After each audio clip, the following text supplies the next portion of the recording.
Chapter 2. Transform Self-Love into Empathy. Part 2. The empathic skill set has 4 components. Empathic attitude. Empathy is a mindset, not understanding. Assume ignorance and biases. People present masks, not reality. Avoid snap judgments. Open your mind to new perspectives. Don't assume similarity or shared values. Each person is unique, with specific psychological chemistry. Be surprised by what you uncover. This flexible, open spirit is like creative energy, a willingness to consider possibilities. Developing empathy improves creativity.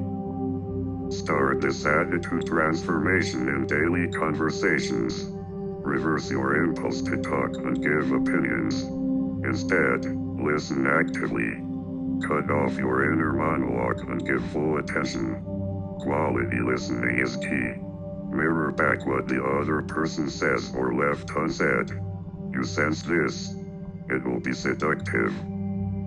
This attitude gives people the same indulgence as you. For instance, we tend to blame circumstances for our mistakes but see others as character flaws. This is attribution bias. Work against it. Empathize by considering circumstances that might have made someone do what they did, giving them the same benefit of the doubt as you. This attitude depends on your self-love. If you feel superior or insecure, your empathy will be shallow. Accept your character, flaws and all. You're not perfect. You have the same nature as others.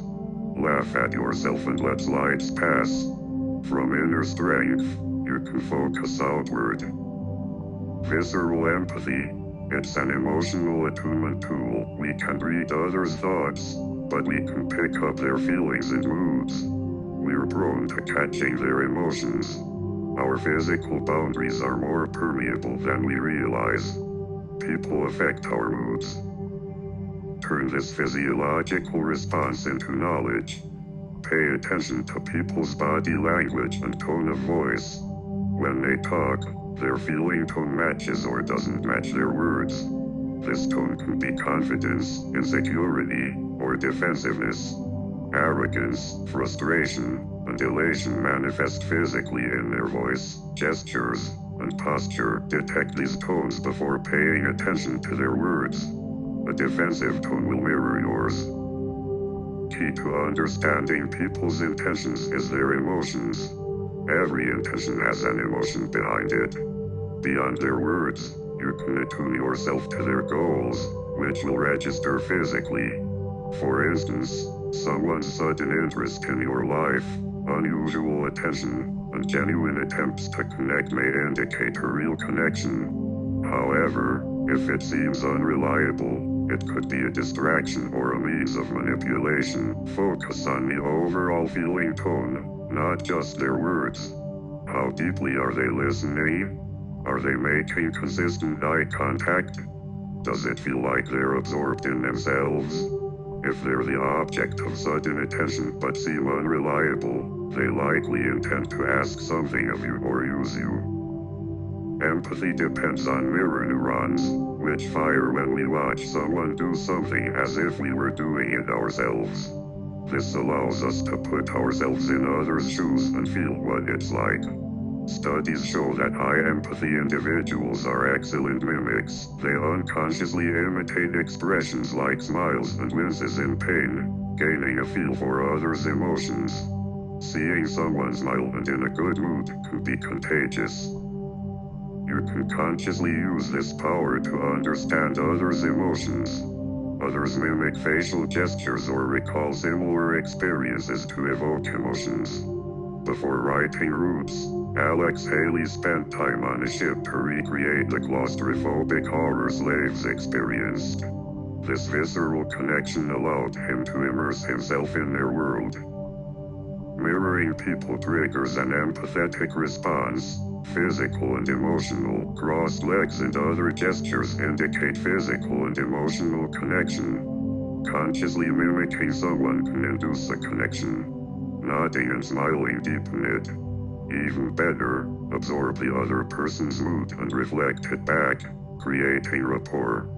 People crave this emotional rapport, which has a hypnotic effect and appeals to narcissism as you become their mirror.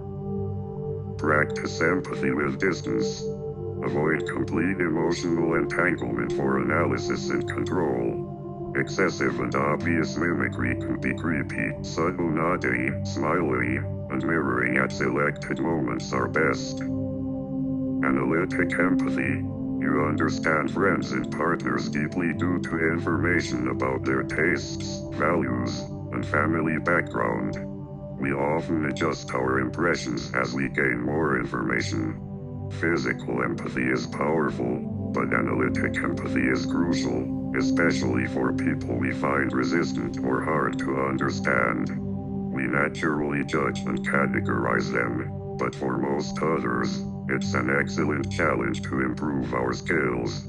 As Abraham Lincoln said, "I don't like that man, I must get to know him better." Analytic empathy comes from conversation and gathering information to understand others' spirits. Some information is more valuable than others, like people's values established in their early years. For instance, one person may see crying as sensitivity and be attracted, while another may see it as weakness. Misunderstanding values or projecting our own can lead to conflicts. To gain insights, focus on the early years of the people you study and their relationships with parents and siblings. Current family relationships can also reveal past dynamics.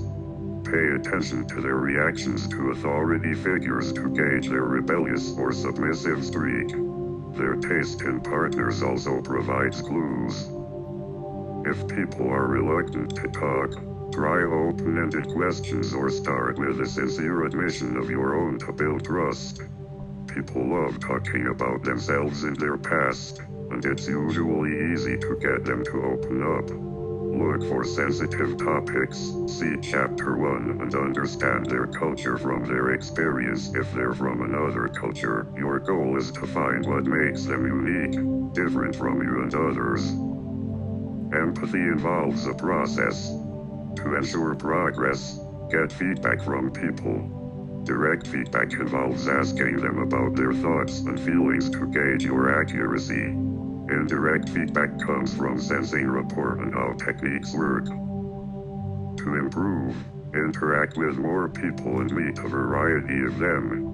Keep a sense of flow and be attentive to how the other person changes during a conversation and how you affect them. Be present and see how people interact with others besides you. Focus on the feeling, tone, and mood they evoke, which shifts constantly.